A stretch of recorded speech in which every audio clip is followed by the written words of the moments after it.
Hello दोस्तों, मैं हूं फेरोज शेख और आप देख रहे हैं BN न्यूज़। अगर आप भी गोदी मीडिया का विरोध करते हैं तो इस चैनल को सब्सक्राइब कीजिए, लाइक कीजिए और इस वीडियो के बारे में अपनी राय को पेश कीजिए कमेंट बॉक्स में। योगी जी की कृपा है, सब मेहरबानी से चल रहा है। लोग कहते हैं कि अच्छा हुआ आपको नौकरी से निकाल दिया गया है, अब शायद जो है कहीं भी आपको नौकरी मिल सकती है। अब तो आप डॉक्टर हो, मेडिकल काउंसिल ऑफ इंडिया ने आप पे कोई रिस्ट्रिक्शन नहीं लगाया है। तो आपके लिए तो ये मेरे ख्याल से रिलीफ का होगा। अब बहुत से लोगों ने जब उनको न्यूज़ मिली तो मुबारकबाद और कॉन्ग्रेचुलेशन का भी मैसेज भेजा। ये मेरी नौकरी की लड़ाई नहीं लड़ रहा हूँ 4 साल में। कभी भी अगर ऐसा होता तो छोड़ के जाके कहीं भी है, दिल्ली में भी 2.5-3 लाख रुपया पा सकता था। पीडियाट्रिशियन हूँ, MD पीडियाट्रिक्स हूँ, 10 साल का ICU का एक्सपीरियंस है। आपको अगर याद होगा, जब सितंबर में मुझे क्लीन चिट मिली थी तो 3 मांगे मैंने रखी थी। ये जो जद्दोजहद है, स्ट्रगल है, वो 3 ही मांगों के आसपास घूम रही है। पहली मांग है, मुझे मेरी नौकरी वापस दो विद ड्यू रिस्पेक्ट। ये निकाला है और ये कहते हुए निकाला है कि मेडिकल निग्लिजेंस इन्होंने किया था, करप्शन किया था।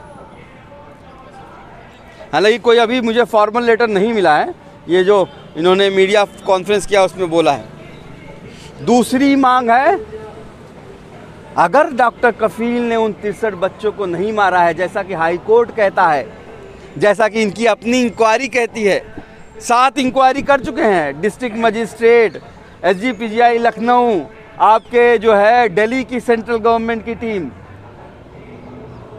सब जनरल हॉस्पिटल की, कमिश्नर की रिपोर्ट, प्रिंसिपल सेक्रेटरी की रिपोर्ट। मतलब इतनी इंक्वायरी करने के बाद भी जब उनको कोई आंसर नहीं मिलता है तो मैं यही पूछता हूँ, अगर डॉक्टर कफील ने उन 63 बच्चों को नहीं मारा है तो किसने मारा है? सरकार को ये इंक्वायरी खोलनी होगी कि अगर डॉक्टर कफील गुनाहगार नहीं है तो कौन है असली कातिल।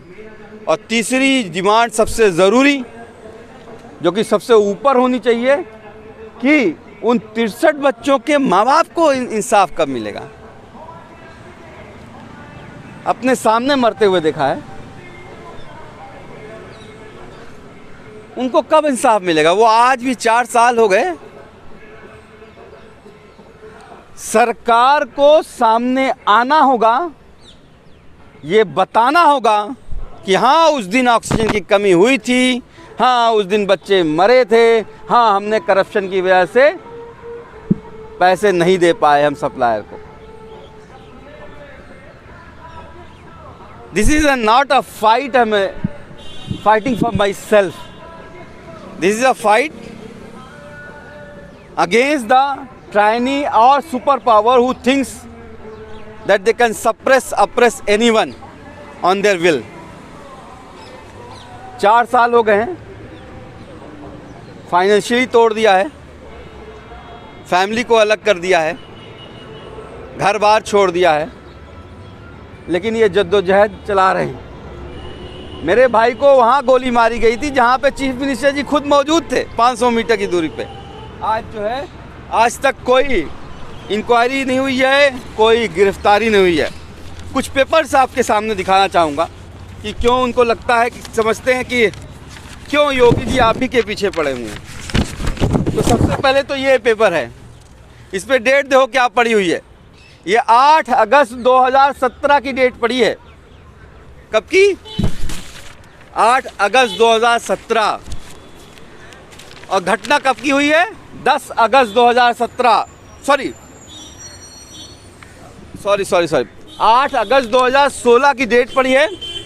ये देखिए 8 अगस्त 2016 की डेट पड़ी है और 8 अगस्त 2017 को घटना हुई है, यानी 1 साल पहले मैंने ज्वाइन किया था। 1 साल पहले जूनियर मोस्ट डॉक्टर था। मीडिया वाले जो बड़े बड़े, आप तो खैर पोर्टल्स वाले हैं, जो बड़े बड़े मीडिया हाउसेस थे दिल्ली और मुंबई में बैठ के, उन्होंने सोशल मीडिया से खबरें उड़ा के वाइस प्रेसिडेंट डॉक्टर कफील खान 70 बच्चों का कातिल टाइम्स नाउ में एक साहब पत्रकार हैं, बड़े चिल्ला रहे थे। सुपरिटेंडेंट बना दिया, वाइस प्रिंसिपल बना दिया, हेड ऑफ द डिपार्टमेंट बना दिया, और गवर्नमेंट ने भी वही चार्जेस लगा के पिछली कई इंक्वायरी में ये मुझे गिराते रहते हैं। दूसरा का सबसे बड़ा कारण है ये लेटर। ये देखिए कब लिखा गया है, 6 अप्रैल 2017 को। और किसको लिखा है? मुख्यमंत्री और स्वास्थ्य मंत्री को, कि मेरा पैसा दे दो नहीं तो मैं ऑक्सीजन सप्लाई नहीं कर पाऊँ। कब लिखा गया है? 6 अप्रैल को, यानी कि 5 महीने पहले उसने लेटर लिखा हुआ है, मेरा पैसे दो। पुष्पा सेल लिमिटेड ने चीफ मिनिस्टर और हेल्थ मिनिस्टर और बाकी सारे ऑफिशियल को लिखा हुआ है कि मेरा पैसा दे दो 6 अप्रैल को, नहीं तो मैं ऑक्सीजन सप्लाई नहीं कर पाऊंगा। 5 महीने ये पैसा नहीं दे पाए। दूसरा सबसे इम्पॉर्टेंट मुझे लगता है कि जो इन 2 लेटरों को मैं घूमता हूँ लेके, इसी वजह से मुझे जो है चुप कराने की कोशिश की जाती है। ये लेटर देखिए कब का है, 9 अगस्त 2017 का, यानी 1 दिन पहले जब घटना हुई है। और किसको गया है? माननीय मंत्री जी को, स्वास्थ्य मंत्री जी को, कि भैया 68 लाख रुपया हो गया, नहीं दोगे 24 घंटे में बंद कर देंगे। किसने दिया है? पुष्पा सेल ने, जो सप्लायर था लिक्विड ऑक्सीजन का। अब आप ये सोचिए, 9 ही तारीख को योगी जी वहाँ आए थे गोरखपुर में भी, और ये पुष्पा सेल ने साफ कहा है कि मैंने ये पत्र स्वास्थ्य मंत्री उस वक्त के आशुतोष टंडन के हाथ में दिया था, फिर भी पेमेंट नहीं हुआ। 63 बच्चे थे, गरीब के थे, मर गए, क्या फ़र्क पड़ता है, गरीब के बच्चे तो मरते रहते हैं। पर आपको बता दूं, सिर्फ बच्चे नहीं मरे थे, ये ऑक्सीजन ये जो है प्लांट है पूरे बीआरडी मेडिकल कॉलेज का। जब लिक्विड ऑक्सीजन टैंक बहुत बड़ा होता है और जब वो ख़त्म हुआ तो पूरे हॉस्पिटल में ऑक्सीजन नहीं थी, 18 एडल्ट भी मर गए थे। उनकी कौन जांच करेगा? 168 डॉक्टर हैं, 2000 से ज़्यादा एम्प्लॉई हैं, 4 साल के बाद एक ही डॉक्टर कल्प्रिट है। सर ये सारे डॉक्टर से जानते होंगे, किसी भी डॉक्टर का काम ऑक्सीजन लाना नहीं होता है। मेरा काम ऑक्सीजन लाना नहीं था भाई, मेरा काम था पेशेंट को देखना और बच्चों को, जो first year second year final year के बच्चे हैं, उनको पढ़ाना। यही सर ना सर, गलत कह रहा हूँ? Paediatrician come am I right? Yes, that's our job. Doctor का ये जॉब होता है कि दवा लिखेगा, इलाज करेगा, दवा ख़त्म हो गई, वो हॉस्पिटल एडमिनिस्ट्रेशन की जिम्मेदारी होती है। बहरहाल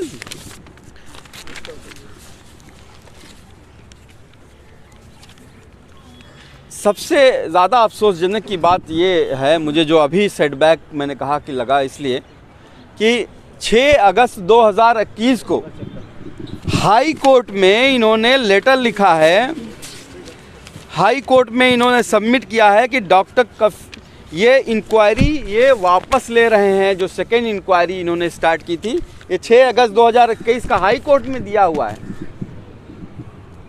कि जो सेकेंड इंक्वायरी इन्होंने स्टार्ट की थी वो उसको वापस कर रहे हैं। सेकेंड इंक्वायरी क्यों स्टार्ट हुई थी? क्योंकि पहली इंक्वायरी में चीफ सेक्रेटरी ने ये कह दिया था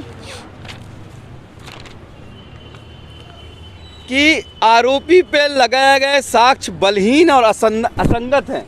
ये चीफ सेक्रेटरी की रिपोर्ट है, मतलब बेसलेस और विदाउट एविडेंस है। इसके बाद इन्होंने सेकेंड इंक्वायरी स्टार्ट की थी, जिसको 6 अगस्त 2021 को कोर्ट में वापस ले लिया। हम अभी कोर्ट में ही हैं, कोर्ट की कार्रवाई चल रही है। 10 नवंबर 2021 को भी डेट थी और अचानक ही इन्होंने कोर्ट को इन्फॉर्म नहीं किया। मैं क्या कह रहा हूँ वो समझने की कोशिश कीजिएगा। कोर्ट को भी इन्फॉर्म नहीं किया, मुझे भी अभी तक पर्सनली लेटर नहीं मिला है।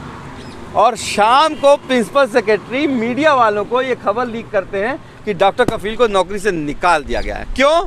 क्योंकि कोई और रिपोर्ट आ गई है उनके पास, वो कहती है कि इन्होंने लैक्सिटी की थी। क्या लैक्सिटी? कुछ बताया नहीं है। Guilty of laxity. 2 महीना बाकी है चुनाव में। महंगाई की बात नहीं करनी है, इकोनॉमी की बात नहीं करनी है, बेरोजगारी की बात नहीं करनी है, कोरोना की बात नहीं करनी है, स्वास्थ्य की बात नहीं करनी है। मुद्दा चाहिए। Anyway, thank you. फिर से मैं कहूँगा मेडिकल सर्विस सेंटर का और प्रोग्रेसिव मेडिको साइंटिफिक फोरम का मैं बहुत बहुत शुक्रगुजार हूँ। और जो मतलब एक बड़ा आरोप भी तो है कि आप डॉक्टर उपचार करने के अलावा आप अथक प्रयास करते हुए राज को ऑक्सीजन सिलेंडर भी उपलब्ध कराने की भूमिका में रहे। बड़ा आरोप तो ये है ना आप पर कि बच्चे बगैर ऑक्सीजन के मर रहे थे, आपने जितना संभव हो सकता था ऑक्सीजन उपलब्ध कराने का प्रयास किया भाग दौड़ करके। वो तो कहते हैं कि नहीं लाया था ना। ये देखो चार्ट है, ये अब इन्होंने बोला है तो दिखा दूं। ये उस रात का चार्ट है जो आप देखिएगा, सिलेंडर नंबर लिखे हुए हैं। हर सिलेंडर का, जंबो सिलेंडर का यूनिक ऑक्सीजन नंबर होता है। ये सारा ये उसी दिन का चार्ट है। और देखिए क्या लिखा हुआ है, डॉक्टर कफील सर ने दिए। ये किसने लिखा है? जो सेंट्रल पाइपलाइन ऑपरेटर जो ऑक्सीजन सिलेंडर आते हैं, जो मतलब वहाँ पे लगाते हैं। तो देखिए वो तो कोई भी करता। मैंने उस वक्त भी कहा है कि जिसके भी सीने में दिल होगा और दिल वो धड़कता होगा, वो डॉक्टर नहीं, वो कोई भी बच्चों को मरते हुए नहीं देख सकता, वो वही करता। तो मैंने कोई हीरो काम नहीं किया। और मैं अकेला नहीं था, 16 और डॉक्टर मेरे साथ थे, जूनियर डॉक्टर्स, सिस्टर्स थी, वार्ड बॉयज़ थे, स्वीपर्स थे।